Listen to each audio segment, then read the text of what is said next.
Hey guys, welcome back to my YouTube channel. Namaskar বন্ধু সকল মোৰ YouTube চেনেললৈ পুনৰবাৰ আপোনালোকক স্বাগতম জনাইছো। আজি মই পুনৰ আপোনালোকৰ কাষলৈ লৈ আনিছো মৃদুল কলিতা দেৱৰ দ্বাৰা ৰচিত অসমীয়া জনপ্ৰিয় গ্ৰন্থ বকুল ফুলৰ দৰে। আজি ইয়াৰে মই সপ্তমটি খণ্ড আপোনালোকৰ মাজত পাঠ কৰিম আৰু আপোনালোকে শুনিব। আৰু ইয়াৰ লগতে যিসকলে প্ৰথমবাৰৰ কাৰণে মোৰ ভিডিঅ'সমূহ চাইছে তেওঁলোকে লাইক, কমেন্ট আৰু সাবস্ক্ৰাইব কৰিবলৈ নাপাহৰিব। Then guys, let's go. অসীম অসীম হে অসীম চক খাই ধম খাই অসীম শিলচটাত বহি পৰিছিল। গোটেই ঠাইখিনি আন্ধাৰে আৱৰি ধৰিছিল। অলপ আগতে কোহাল কৰি থকা চৰাইবোৰ নীৰৱ হৈ পৰিছিল। বিৰাট নীৰৱ। আৰু এই নীৰৱতাত অসীম শব্দটো পাহাৰত ঠেকা খাই প্ৰতিধ্বনি হৈ কঁপি উঠিছিল। শব্দটো ৰহস্যময় যেন লাগিছিল অসীমৰ। গাঁৱৰ মূৰে থকা পাহাৰখনলৈ এই সময়ত তাক বিচাৰি কোন আহিব পাৰে? চকু দুটা মোহাৰিলে সি। এই আন্ধাৰত পাহাৰৰ তলত এনেকৈ শুই থাকেনে? ঠাণ্ডা লগা নাই? নিৰ্মল? শিল চটাতে বহি থাকোঁতে টোপনি আহি গ'লো, গমেই নাপালো। বাঘে খাই থলে গম পাবি, নিৰ্মলে হাঁহি হাঁহি ক'লে। বাঘে তোকোতো খাব পাৰে, এইখিনি সময়ত অকলে আহিবলৈ ভয় লগা নাই? অসীমে নিৰ্মলক ক'লে। আহিছোতো কেতিয়াবাই। ক'ত আছিলি? শিল চটাত বহি আছিলো, তোৰ কাষতে। তোক জগাবলৈ ভাল লগা নাছিল। অসীম নীৰৱ হৈ গ'ল। ইমান আন্ধাৰ হৈ আহিছিলি? পৰিৱেশটো ইমান নিৰ্জন, ইমান নীৰৱ হৈ পৰিছিল। তই যে এনেকৈ ইয়ালৈ আহিছ, তোক ঘৰত খং নকৰিব। অসীমে ভাল ঘৰৰ নীতি নিয়মবোৰ জানে। মোৰ মা দেউতা ইমানো বেয়া নহয় দে। নিৰ্মলৰ কথাষাৰ শুনি অসীম যেন ছটফটাই উঠিল। নিৰ্মলে বুজি পালে দুখত ডুবি থকা মানুহবোৰ স্পৰ্শকাতৰ হৈ পৰে। কথা কওঁতে বহুত সাৱধান হ'ব লাগে। অসীমৰ মনটো পাতল কৰিবলৈ নিৰ্মলে ক'লে, ইমান নিৰ্জন, আন্ধাৰ, ক'তো একো শব্দ নাই। বতাহত জংঘলবোৰ মাজে মাজে কঁপি উঠে। একদম কিতাপত পঢ়া ভূতৰ গল্পৰ দৰে পৰিৱেশ।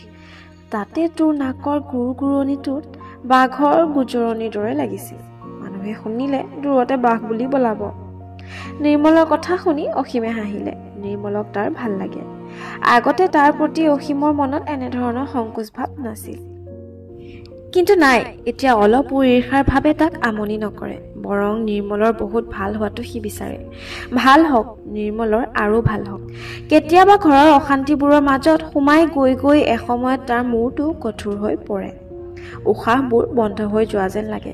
তেতিয়া নিৰ্মলৰ কথা মনত পৰিলে তাৰ মনটো ভাল লাগি যাব খোজে।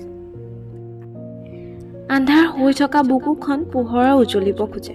তেতিয়া তাৰ নিৰ্মলক লগ ধৰিবলৈ মন যায়। তাৰ লগত কথা পাতিবলৈ মন যায়।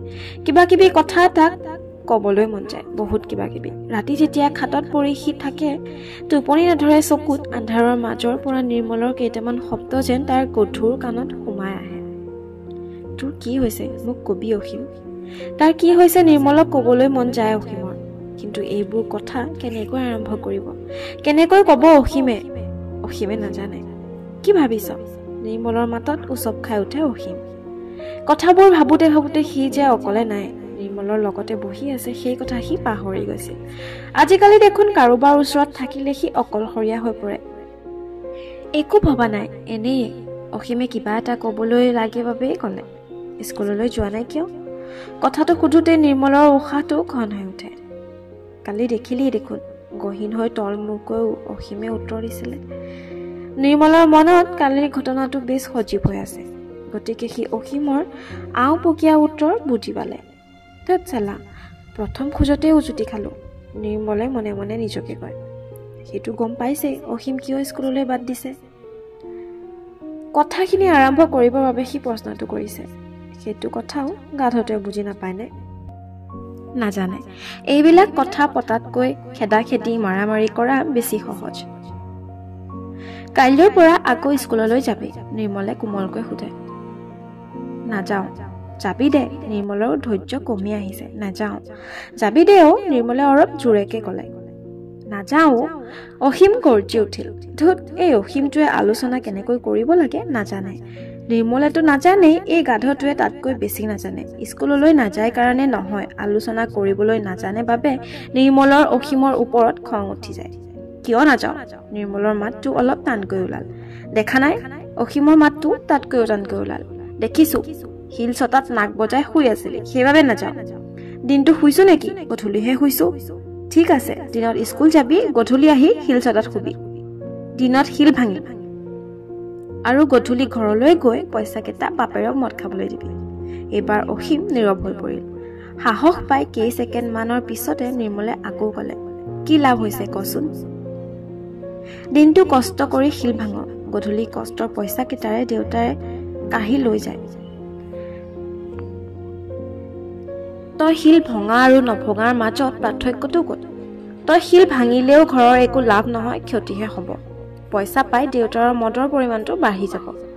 বেছি মদ, বেছি উৎপাত, ইমানখিনি কথা একেৰাহে ক'ব পাৰি নিৰ্মলৰ উৎসাহ বাঢ়ি গৈছিল। এটা দীঘল উশাহ লৈ সি আকৌ আৰম্ভ কৰিলে, শিল নাভাঙিলে তোৰ বহুত লাভ। তই আকৌ স্কুললৈ যাব পাৰিবি। শিল নাভাঙিলে তোৰ দেহৰ কষ্ট কমিব। আৰু নিৰ্মল লৈ গ'ল। আৰু কি? অসীমে শুনিবলৈ আগ্ৰহ প্ৰকাশ কৰিলে। নিৰ্মলৰ ভাল লাগি গ'ল। সি অসীমৰ থেতেলা খোৱা আঙুলিটো দেখুৱাই গ'লে, আৰু এইবিলাকো নহয়, কিবা ঔষধ খাইছ? অসীমে মূৰ জোকাৰিলে।